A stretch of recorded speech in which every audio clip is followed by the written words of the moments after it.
Hi, hello, welcome to Team Ihaw. Ang topic natin for today ay chicken neck adobo. So first of all, shout out kay Abby of Quezon City, isa sa mga friends ko, ang pinakamahinhing nanay na kakilala ko. Yan.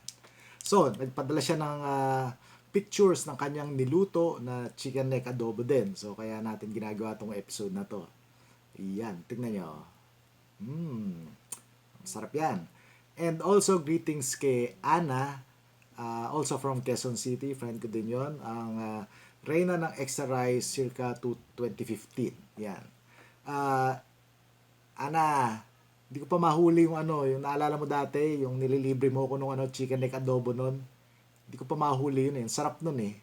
So, susubukan ko lang ngayon. Medyo ibang recipe pero try pa din natin. So, ang gagawin ko ngayon, medyo kakaiba. Kasi ang chicken neck adobo, di ba, mura lang siya. Parang halos kalahati lang ng presyo ng chicken wings eh. So ito ginawa ko noon, itong video na to, dahil may mga friends din ako na nag-request ng chicken wings. So sinabi ko, mahal yon at wag na lang. So, ang ginawa ko na lang ay chicken neck adobo na okay na din. So makita nyo, pinackage ko to sa mga microwavable container and gumawa ako ng sauce pero hiniwalay ko.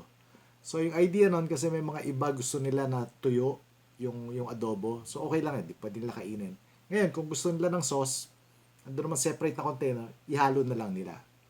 And isa pa, pag hiniwalay mo, kasi mas okay yun pag dadalhin mo sa ibang lugar. Pag nababad kasi sa sauce, lalo na yung chicken neck, di ba, makapal yung balat nun. Pag nababad sa sauce na yon, magiging medyo malambot na. Eh, ang masarap pa naman dun sa balat, usually pagka medyo naprito na, yung medyo crunchy pa siya. Okay? So ito, panoorin nyo ang video natin for today. Okay, so ganito kadami yung 1 kilo. So, presyo 102 pesos lang.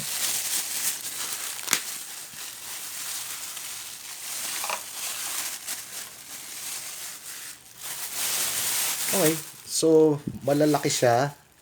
Ang gagawin ko, i-chop ko para kalahati lang. So, 2, 3, 4, 6, 8, 10, 11. So, more than 1 dozen pieces yan. So, pag kinalahati, abot pang 24. So, ayan na, chop na. So, mas maliit na yung pieces niya. So, mga around 24 pieces lahat yan, 1 kilo. Ito na yung ating final ingredients. 1 kilo chicken neck, half cup soy sauce, half cup vinegar, half cup cooking oil, tapos to, yung spices, dahon ng laurel, 1 teaspoon black pepper, 1 teaspoon garlic powder or bawang kung meron kayo. Kuha kayo mga 3 piraso and then chop nyo finely. And cayenne pepper or chili flakes or kung meron kayong siling labuyo, pwede rin yon kung gusto nyong maanghang. Next, we combine. So, gusto nyo lang yung toyo. Nako, dami. Okay, ita-transfer ko lang dun sa cooking pan natin. Okay, dilipat ko na dito. So, suka. Then, okay, yung ating spices.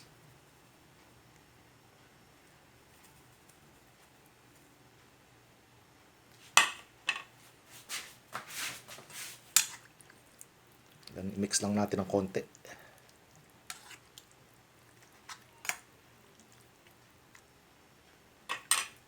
Dahon ng laurel. And yung cooking oil.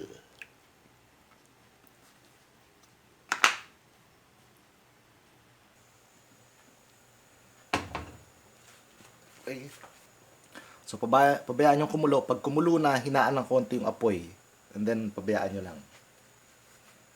So, ayan. Pag kumukulo na, hinaan lang yung apoy.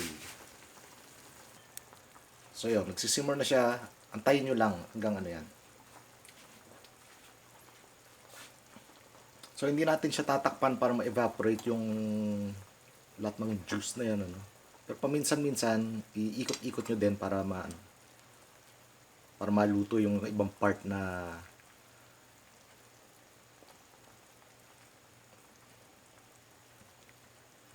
yan, mga nasa ibabaw. Baliktarin natin. So, mga 10 minutes na, 10 to 15 minutes. So, medyo naluluto na yung ating manok. So, pag yung madami pa ding sabaw, ganito yung gagawin natin. Medyo bawasan lang natin, transfer natin sa isang kawali.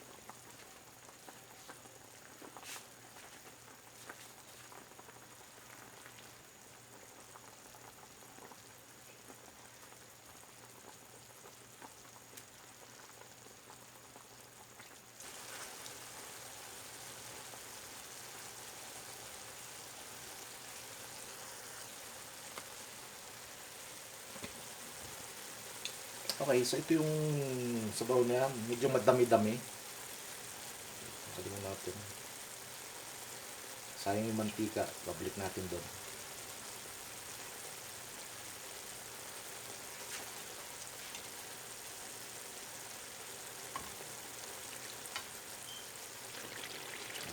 So, kung itatapon to, gagamitin din natin ito mamaya.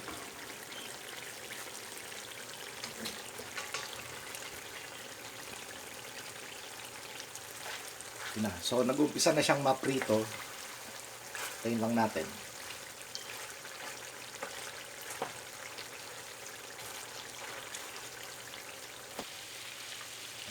So, optional asukal.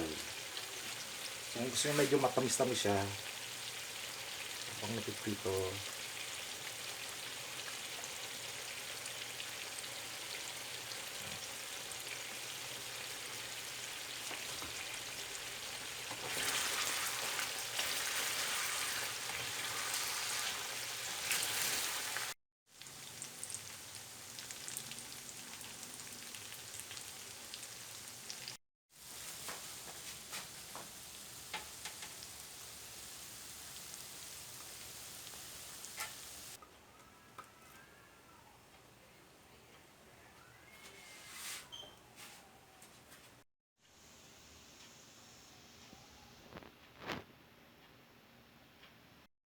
okay. So, step 1, yung excess mantika, tanggalin natin. Okay. Parang yun na lang ang natira. And then, to may oil din siya. So, tatanggalin din natin yun. Or babawasan. Okay, so ang next na gagawin natin, yung sabaw o yung sarsa, medyo malabnaw, di ba? So, ang gagawin lang natin, papakuluan natin hanggang lumapot siya. And yan yung gagamitin din nating sauce. So, at this point, pwede nyo tikman, dagdagan nyo ng asukal kung kinakailangan, kung gusto nyo mas matamis. Pwede rin sili kung gusto nyo mas maanghang. So, ganyan lang, halu-haluin paminsan-minsan. And then, antayin nyo lang siyang medyo mag-simmer until lumapot. Okay, so check nyo lang till yung point na yan pagka medyo okay na yung lapot na gusto nyo, so pwede na siya, medyo palamigin nyo lang, and then pwede na ilagay dun sa ating lalagyan.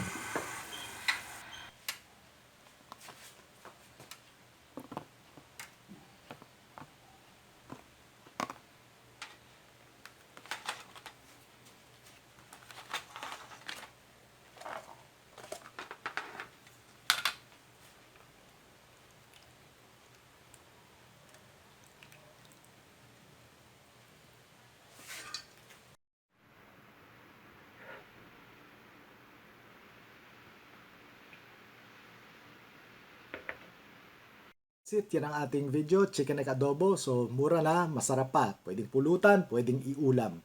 So, kung meron kayong mga comments, questions, or suggestions, post nyo lang dyan sa baba. And don't forget, please like, share, and subscribe. Visit nyo yung aking Facebook and YouTube channels. Hanapin nyo lang yung Team Ihaw. Okay, until next time, stay safe. Happy eating. Till next time, bye-bye.